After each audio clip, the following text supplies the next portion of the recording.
ದೇವರ ಪರಿಶುದ್ಧ ನಾಮಕ್ಕೆ ಸ್ತೋತ್ರವಾಗಲಿ.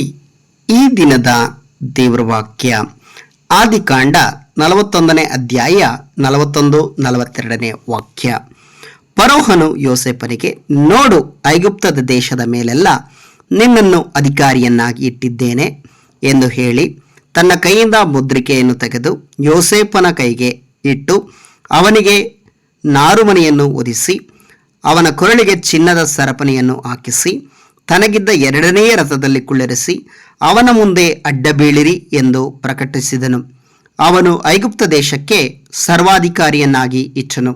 ಹೌದು ಪ್ರಿಯರಾದ ದೇವರ ಮಕ್ಕಳೇ, ಇವತ್ತಿನ ದಿವಸದಲ್ಲಿ ನಾವು ಗಮನಿಸುವಾಗ ಇಲ್ಲಿ ಯೋಸೇಫನ ಜೀವಿತವನ್ನು ಕುರಿತಾಗಿ ನಾವು ಗಮನಿಸ್ತಾ ಇದ್ದೇವೆ. ಯೋಸೇಫನ ಜೀವಿತದಲ್ಲಿ ಒಂದು ಉನ್ನತವಾದ ಸ್ಥಾನವನ್ನು ದೇವರು ತಗೊಂಬಂದು ಕೊಟ್ಟಿದ್ದಾರೆ. ಅದರ ಬಗ್ಗೆ ನಾವು ಇವತ್ತು ಗಮನಿಸಬೇಕು. ಅಂದ್ರೆ ನಾವು ನೋಡಿದರೆ ಯೋಸೇಫನ ಜೀವಿತವನ್ನು ಗಮನಿಸುವಾಗ ಅಲ್ಲಿ ಆತನ ಉನ್ನತ ಸ್ಥಾನಕ್ಕೆ ಬರಬೇಕಾದ್ರೆ ಆತನು ಪಟ್ಟಂತ ಕಷ್ಟಗಳು, ಆತನು ಪಟ್ಟಂತ ಅವಮಾನಗಳು, ಆತನು ಪಟ್ಟಂತ ವೇದನೆಗಳು, ಆತನು ಪಟ್ಟಂತ ಅನೇಕ ರೀತಿಯಾದಂಥ ಕಾರ್ಯಗಳನ್ನು ನಾವು ಗಮನಿಸಬೇಕಾಗ್ತದೆ. ಯೋಸೇಫನು ಅವರ ತಂದೆಗೆ ಬಹಳ ಪ್ರೀತಿಯ ಮಗನಾಗಿದ್ದನು. ಆತನು ಕೊನೆಯ ಮಗನಾಗಿರುವುದರಿಂದ ಆತನ ತಂದೆ ಏನ್ ಮಾಡ್ತಾನಂದ್ರೆ ಆತನನ್ನ ಬಹಳ ಪ್ರೀತಿ ಮಾಡ್ತಾನೆ. ಆತನ ಬಹಳ ಪ್ರೀತಿ ಮಾಡೋದ್ರಿಂದ ಅವರ ಅಣ್ಣ ತಮ್ಮಂದ್ರಿಗೆಲ್ಲ ಏನಾಗುತ್ತೆ, ಹೊಟ್ಟೆವರಿ ಬರುತ್ತೆ. ಹೊಟ್ಟೆವರಿ ಬರೋದ್ ನಿಮಿತ್ತವಾಗಿ ಇವನ್ನ ಹೇಗಾದ್ರೂ ಸಾಯಿಸ್ಬೇಕು ಅಥವಾ ಇವನ್ನ ಏನಾದ್ರೂ ಮಾಡ್ಬೇಕಂತ ಅವ್ರ ಯೋಜನೆಗಳನ್ನ ಹಾಕೊಳ್ತಾರೆ. ಯಾರು? ಯೋಸೇಫನ ಅಣ್ಣ ತಮ್ಮಂದ್ರ ಎಲ್ಲರೂ ಸಹ ಯೋಜನೆ ಹಾಕೊಳ್ತಾರೆ. ಆ ಯೋಜನೆ ಹಾಕೊಳ್ಳುವಾಗ ನೋಡ್ರಿ, ಅವನ ಒಂದು ದಿವಸ ಕಾಡಿಗೆ ಯೋಸೇಫನು ಹೋಗ್ತಾನೆ, ಊಟ ಕೊಡುವುದಕ್ಕಾಗಿ ಹೋಗ್ತಾನೆ. ಅವ್ರ ಅಣ್ಣ ತಮ್ಮಂದ್ರೆಲ್ಲ ಹಾಡು ಮೇಯಿಸೋದಕ್ಕೋ ದನ ಮೇಯಿಸೋದಕ್ಕೋ ಏನಕ್ಕೋ ಹೋಗಿದ್ದಾರೆ. ಅಲ್ಲಿ ಹೋಗಿರ್ಬೇಕಾದ್ರೆ ಅಲ್ಲಿ ಅವ್ರನ್ನ ಹುಡ್ಕೊಂಡು ಊಟ ಕೊಡೋದಕ್ಕಾಗಿ ಹೋದಂತ ಯೋಸೇಫನನ್ನ ಅವರು ಏನ್ ಮಾಡ್ತಾರೆ ಅಂದ್ರೆ ಮೊದಲು ಒಂದು ಗುಂಡಿಯನ್ನು ತೋಡಿ ಗುಂಡಿ ಒಳಗಡೆ ಹಾಕ್ಬಿಡೋಣ ಅಂತ ನೋಡ್ತಾರೆ, ಅಥವಾ ಏನ್ ಮಾಡ್ತಾರೆ ಅಂದ್ರೆ ಸಾಯಿಸ್ಬಿಡೋಣ ಅಂತ ಯೋಚನೆ ಮಾಡ್ತಾರೆ. ಏನ್ ಮಾಡ್ತಾರೆ, ಈ ರೀತಿ ಎಲ್ಲ ಯೋಜನೆಗಳನ್ನ ಮಾಡ್ಬಿಟ್ಟು ಕೊನೆಗೆ ಏನ್ ಮಾಡ್ಬಿಡ್ತಾರೆ ಅಂದ್ರೆ ಯಾರೋ ಒಬ್ರಿಗೆ ಮಾರಾಟನ ಮಾಡ್ಬಿಡ್ತಾರೆ. ಅಲ್ಲಿ ಮಾರಾಟ ಮಾಡಿದಂಥ ವ್ಯಕ್ತಿಗಳು ಏನ್ ಮಾಡ್ತಾರೆ ಅಂದ್ರೆ ಒಂದು ಮಾರ್ಕೆಟ್ ಒಳಗಡೆ ತಗೊಂಡೋಗಿ ಅವ್ರನ್ನ ಮಾರಾಟ ಮಾಡುವಾಗ ಫರೋಹನ ಎಂಬ ರಾಜ ಐಗುಪ್ತ ದೇಶದ ರಾಜನಾಗಿದ್ದಂಥ ರಾಜನ ಮನೆತನದವರು ಅವನ್ನ ತಗೊಳ್ತಾರೆ. ಅವನ್ನ ತಗೊಂಡು ಹೋಗಿ ಅರಮನೆ ಒಳಗಡೆ ಇರುವಾಗ ಅಲ್ಲಿ ಏನಾಗತ್ತೆ, ಆ ಫರೋಹನ ಹೆಂಡತಿ ಸಹ ಯೋಸೇಫನ ಮೇಲೆ ಆಸೆ ಪಟ್ಬಿಡ್ತಾಳೆ. ಯೋಸೇಫನ ಹೇಗಾದ್ರೂ ಬುಟ್ಟಿಗೆ ಬೀಳಿಸ್ಕೋಬೇಕು, ಹೇಗಾದ್ರೂ ಮಾಡಬೇಕು, ಹೇಗಾದ್ರೂ ಕುತಂತ್ರ ಮಾಡಿ ಅವನ್ನ ಅವಳ ಕಡೆ ಮಾಡ್ಕೋಬೇಕು, ಅವಳ ಪರವಾಗಿ ಅವನು ಇರಬೇಕು ಎಂಬುದಾಗಿ ಆಸೆ ಪಡ್ತಾಳೆ. ಆದರೆ ಅದಕ್ಕೆ ಯೋಸೇಫನು ಸಮ್ಮತಿ ಕೊಡೋದಿಲ್ಲ, ಮತ್ತೆ ಅದನ್ನು ಒಪ್ಪೋದಿಲ್ಲ.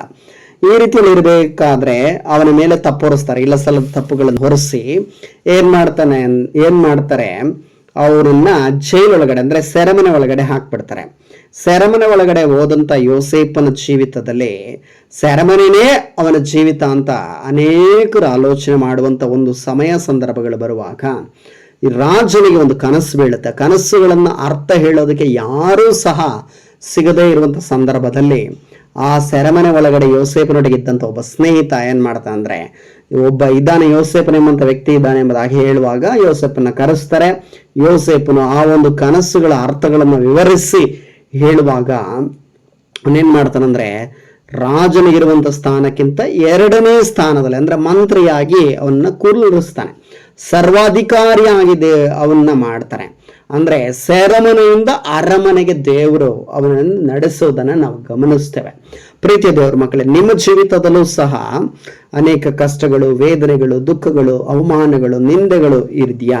ಇವತ್ತಿನ ಜೀವಿತದಲ್ಲಿ ನಾವು ಗಮನಿಸುವಾಗ ಆ ಒಂದು ಕಾರ್ಯಗಳನ್ನು ಸಹ ದೇವರು ನಿಮ್ಮನ್ನು ಹೊರಗಡೆ ತರಲಿಕ್ಕೆ ಆತನ ಶಕ್ತನಾಗಿದ್ದಾನೆ. ಯಾಕಂದ್ರೆ ಯೋಸೇಫನ ಜೀವಿತದಲ್ಲಿ ನಾವು ಗಮನಿಸುವಾಗ ಆತನ ಜೀವಿತವನ್ನ ನಾವು ನೋಡುವಾಗ ಸೆರೆಮನೆಯಲ್ಲಿದ್ದಂಥವನ್ನ ದೇವರು ಏನ್ ಮಾಡೋದ್ರಿಂದ ಅರಮನೆ ಒಳಗಡೆ ತಗೊಂಡ್ಬಂದದ್ ಮಾತ್ರ ಅಲ್ಲ, ಅರಮನೆಯಲ್ಲಿ ಸರ್ವಾಧಿಕಾರಿಯಾಗಿ ದೇವರ ಹೊತ್ತನ್ನ ಇಡೋದನ್ನ ನಾವು ಗಮನಿಸ್ತೀವಿ. ಅದೇ ರೀತಿಯಲ್ಲಿ ನಿಮ್ಮ ಜೀವಿತದಲ್ಲೂ ಸಹ ಅನೇಕ ವರ್ಷಗಳಿಂದ ಅನೇಕ ವಿಧವಾದ ಸೆರೆಮನೆಗಳಲ್ಲಿ ನೀವು ಜೀವಿಸ್ತಾ ಇದ್ದೀರಾ. ಯಾವುದೋ ಒಂದು ಕಣ್ಣೀರಿನ ಸೆರೆಮನೆ, ಅವಮಾನ ಎಂಬ ಸೆರೆಮನೆ, ಸಾಲ ಎಂಬ ಸೆರೆಮನೆ, ನಿಂದನೆಗಳೆಂಬ ಸೆರೆಮನೆ, ಅಥವಾ ನಿಮ್ಮ ಬಗ್ಗೆ ಇಲ್ಲ ಸಲ್ಲದುಗಳನ್ನ ಮಾತನಾಡಿ ಒಂದು ರೀತಿಯ ಸೆರೆಮನೆ ಒಳಗಡೆ ನೀವಿರೋದಾದ್ರೆ ದೇವರ ಆತ್ಮನ ಇವತ್ತು ಹೇಳ್ತಿದ್ದಾನೆ, ಆ ಸೆರೆಮನೆಯನ್ನು ದೇವರು ಬದಲಾವಣೆ ಮಾಡಿ ಅರಮನೆ ಒಳಗಡೆ ನಿಮ್ಮನ್ನು ನಡೆಸ್ತಾನೆ ಎಂಬುದಾಗಿ. ಈ ಯೋಸೇಫನ ಜೀವಿತವನ್ನ ಸೆರೆಮನೆಯಿಂದ ದೇವರು ಯಾವ ರೀತಿಯಲ್ಲಿ ಅರಮನೆಗೆ ತಗೊಂಡ್ಬಂದ್ರೋ ಅದೇ ರೀತಿಯಲ್ಲಿ ದೇವರು ನಿಮ್ಮ ಜೀವಿತವನ್ನ ಸೆರೆಮನೆಯಿಂದ ದೇವರು ಅರಮನೆಗೆ ತೆಗೆದುಕೊಂಡು ಬರಲಿಕ್ಕೆ ಆತನ ಶಕ್ತನಾಗಿದ್ದಾನೆ. ಆದ್ದರಿಂದ ಈ ವಾಕ್ಯದ ಮುಖಾಂತರ ದೇವರು ನಿಮ್ಮನ್ನೆಲ್ಲರನ್ನ ಸಹ ಆಶೀರ್ವಾದ ಮಾಡಲಿ. ಪ್ರಾರ್ಥನೆ ಮಾಡೋಣ. ಸರ್ವಶಕ್ತನು ಮಹಾಪರಿಶುದ್ಧನೂ ಆದ ತಂದೆಯಾದ ದೇವರೇ, ಈ ಒಂದು ದಿನಕ್ಕಾಗಿ ಸ್ತೋತ್ರ ಸಲ್ಲಿಸ್ತೇವೆ ಸ್ವಾಮಿ. ಒಂದು ದಿನದಲ್ಲಿ ಕರ್ತನೆ ಅಪ್ಪ, ವಾಕ್ಯವನ್ನು ಕೇಳಿದಂಥ ಮಕ್ಕಳನ್ನ ಆಶೀರ್ವಾದ ಮಾಡ್ರಿ ಸ್ವಾಮಿ.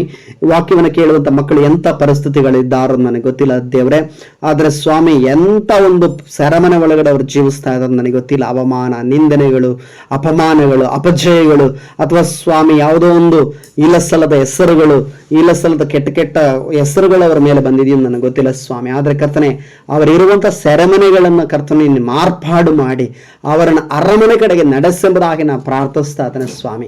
ಯಾವ ರೀತಿಯಲ್ಲಿ ಸ್ವಾಮಿ ಯೋಸೇಫನ ಜೀವಿತದಲ್ಲಿ ಕರ್ತನೆ ಸೆರೆಮನೆಯಿಂದ ಅರಮನೆಗೆ ನೀನು ನಡೆಸಿದೆಯಲ್ಲ ರಾಜ, ಅದೇ ರೀತಿಯಲ್ಲಿ ಕರ್ತನೆ ಈ ವಾಕ್ಯವನ್ನು ಕೇಳುವಂಥ ಪ್ರತಿಯೊಬ್ಬರ ಜೀವಿತದಲ್ಲಿ ಕರ್ತನೆ ಅಪ್ಪ ಅವರ ಸೆರೆಮನೆಗಳನ್ನು ಮಾರ್ಪಡಿಸಿ ಅರಮನೆಯತೆಗೆ ನೀನು ನಡೆಸೆಂಬುದಾಗಿ ಪ್ರಾರ್ಥಿಸ್ತಾ ಈ ವಾಕ್ಯವನ್ನು ಕೇಳುವಂಥ ಪ್ರತಿಯೊಬ್ಬರನ್ನ ಆಶೀರ್ವಾದ ಮಾಡು ಸ್ವಾಮಿ.